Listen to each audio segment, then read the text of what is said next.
All right, man. Donovan Mitchell gets traded to the Cleveland Cavaliers. I know I'm on the late freight here, but I had some shit I had to do when I got off work, and I stayed over today. Um, so yeah, Donovan Mitchell gets traded to the Cleveland Cavaliers. Uh,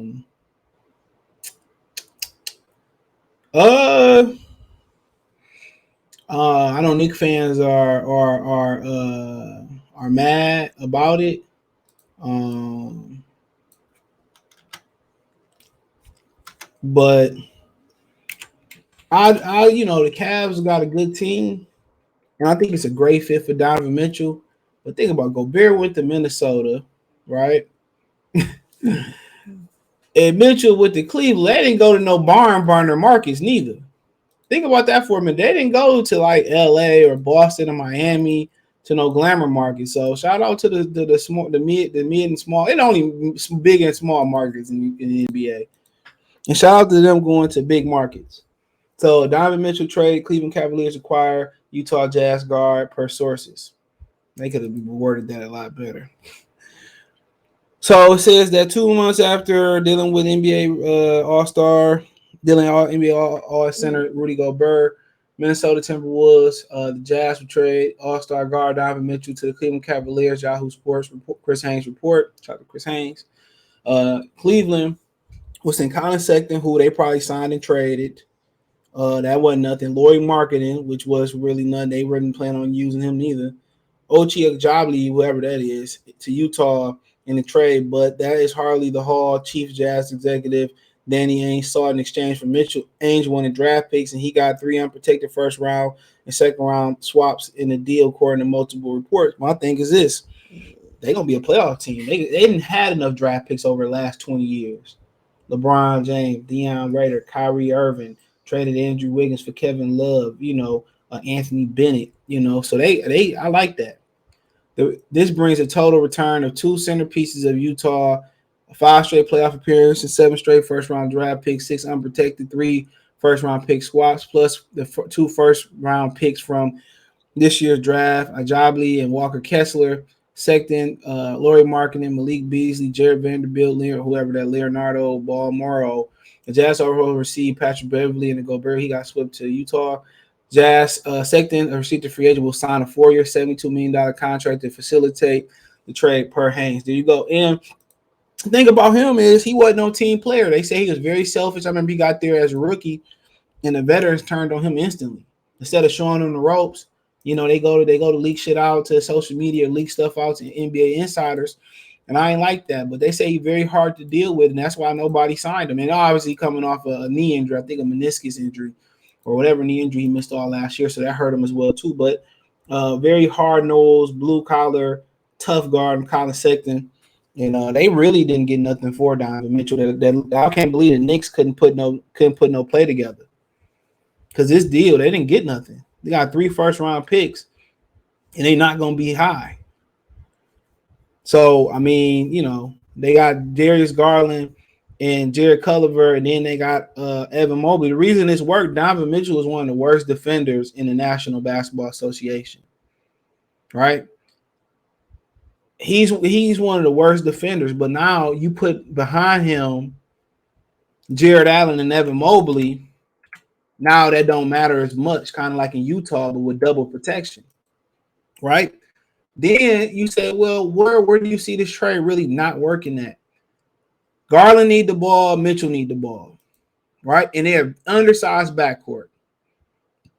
Mitchell shoot 35.5% from 3 career. He is 36% for his career. So last year was the career low since his rookie year.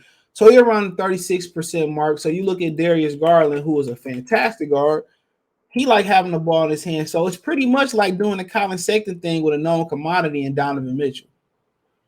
He's shooting at 38% from the floor field, 40, 50, almost 47% from 3. From the field, 38.3 from 3. He got 8.6 assists a game. He don't get nothing but better, but he need the ball in his hand too.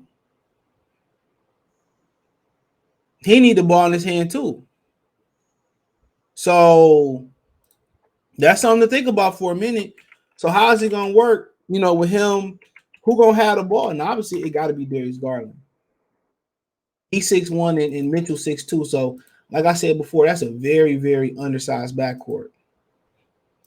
And that's one thing you look at. You say, well, that backcourt is undersized. You know, so when they go up against the bigger backcourts, because what's Mitchell 6'1"? Darius Garland is 6'1". That's an undersized backcourt. And I'm not sure what type of defender Garland is, but Colin Sexton, they was complaining about their backcourt being undersized. When you got undersized backcourt, he was 6'1". So to me, this was kind of a luxury move for Cleveland. If I had to be honest, I think the ideal guy next to Darius Garland would have been a Klay Thompson type, somebody that don't need the ball. Well, shit, he right behind Donovan Mitchell, speaking him up. Somebody who don't need the basketball, okay, who can catch and shoot, stretch the floor, catch and shoot, stretch the floor, get his own bucket if need be, really hard-nosed defender, bigger two-guard. So everybody going to go crazy off of this, but you got to understand, how does this work with Garland and Mitchell? It's only one ball to go around. Defensively, yes, they do have a backup of Jared Allen, and they got good depth on that basketball team. They do have the backup of Jared Allen and Evan Mobley, who can be, he's so athletic, he can play all frontline positions. So you do have that backing. You do have that defense around them, but to be honest, this was a step in the wrong direction from a defensive standpoint for them. Okay, this is a step in the wrong direction. I felt that they need to go get a bigger two guard. That's where I feel. But now you think, Kevin Love and Karis LeVert will give them that luxury too. Isaac Okoro will give them that luxury to spell them in. So, but on the floor, they're going to be a defensive liability. But on the offensive end, if they figure out a way how to make this work and how to make this click, and somebody be able to play off the ball and they'll be able to play off each other, it's going to be deadly. But the one thing about Isaiah Thomas and Joe Dumars that made it work was that they both was really good defenders. When you got an undersized backcourt, you don't want to be Lillard and McCollum. They can go off 130 points they can go off 130 points, right? But the thing about it is the opponent gonna go off 133 points. So when you got these undersized backcourts, they need to defend at a high level. And Donovan Mitchell is one of the worst defenders in the National Basketball Association. So go look it up. Per them deep analytic stats. So when you start talking about that, they both got to be even more tenacious on the defensive end of that court. And that's the honest truth. They both got to be willing and hard-nosed defenders. So they went from undersized Sexton to an all-star undersized Donovan Mitchell, who worse defender than Sexton. They're gonna cause mayhem for sure. The question is, can Isaac Okoro or can Isaac Okoro really step up? If they can get a great perimeter defender out there at the three and he can offensively step his game up to another level, they're gonna be a lot better. But in that backcourt, because if you think about it, if they put Okoro out there, LeVert, and they take on the toughest 1 or 2 guard matchup, think about it. You got Mitchell or Garland on the other opposing team 3. And I'm gonna exploit that every time. So defensively, that still don't answer the question in their backcourt. But what could help, they really need Isaac Okoro to develop offensively. Karis LeVert can't stay healthy. That's the biggest issue. Karis LeVert just can't stay healthy. There ain't nothing you can do about that. He just can't stay healthy. And that's a big, big issue. He can't stay healthy. So, but that's. I mean, the trade to me, the trade was a trade that didn't need to happen. I just felt that they needed a more 3 and D type of two guard next to Darius Garland, and that's my opinion on that. But they was already a team that was on the rise. And if Donovan Mitchell come here and he find a way to make it work with Darius Garland, they gonna be a deadly team. But it's the same thing I said about the New York Knicks. If they got Donovan Mitchell and Jalen Brunson, and they was too small in the backcourt. And I believe when you're going up against Milwaukee, they just gonna be too small in the backcourt. And that's just my humble opinion. They gonna have to step up defensively, and they just too small. But they do get some help from the big fellas back there. But to me, that ain't enough.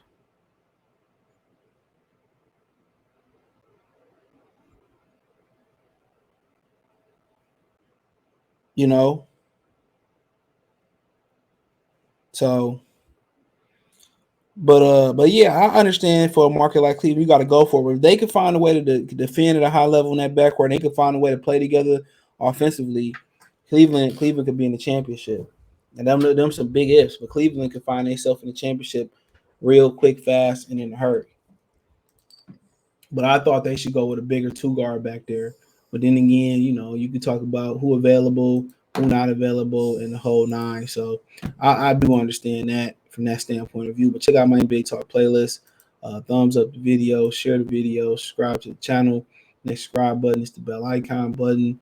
Hit all notifications, increase your chance, get notifications. We go live or drop a video. Hit the link tree. Find me on Twitch, Twitter, Instagram, Spotify, Anchor, Cash App, Venmo, PayPal. Amazon Music, Google Podcast, the whole nine.